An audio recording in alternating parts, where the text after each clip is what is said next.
Bible പകർത്തിയെഴുതി ചരിത്രത്തിന്റെ ഭാഗമാകാൻ 6800-ൽ പരം വരുന്ന സൺഡേ സ്കൂൾ വിദ്യാർത്ഥികളും അധ്യാപകരും ഒരുങ്ങുന്നു.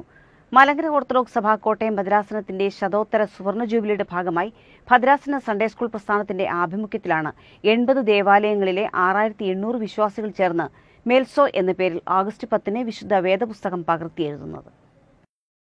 മലങ്കര ഓർത്തഡോക്സ് സഭയുടെ കോട്ടയം ഭദ്രാസനത്തിന്റെ ശതോത്തര സുവർണ ജൂബിലി ആഘോഷങ്ങളുടെ ഭാഗമായി ഭദ്രാസന സൺഡേ സ്കൂൾ പ്രസ്ഥാനത്തിന്റെ ആഭിമുഖ്യത്തിൽ സൺഡേ സ്കൂൾ അധ്യാപകർ, വിദ്യാർത്ഥികൾ, രക്ഷകർത്താക്കൾ എന്നിവർ ചേർന്നാണ് മേൽസോ എന്ന പേരിൽ വേദപുസ്തകം പകർത്തിയെഴുതുന്നത്.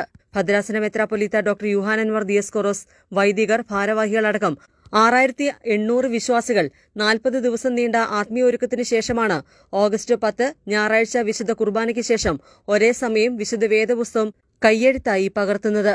ലോകത്ത് തന്നെ ഇത്രയും പേർ ഒരുമിച്ച് ബൈബിൾ പകർത്തിയെഴുതുന്നത് ആദ്യ സംഭവമാണെന്നും കോട്ടയം ഭദ്രാസന അധികൃതർ അറിയിച്ചു. പാമ്പാടി മേഖലയിലെ പങ്കട സെന്റ് മേരീസ് ഓർത്തഡോക്സ് പള്ളിയിൽ ഡോക്ടർ യൂഹാനൻ മാർ ദിയസ്കോറോസ് മെത്രാപ്പൊലീത്ത വചനമെഴുത്തിന്റെ ഉദ്ഘാടനം നിർവഹിക്കും.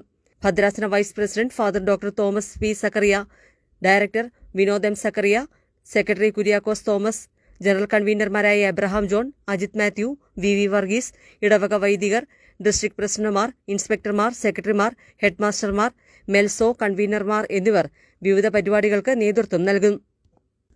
AC news, Kottayam.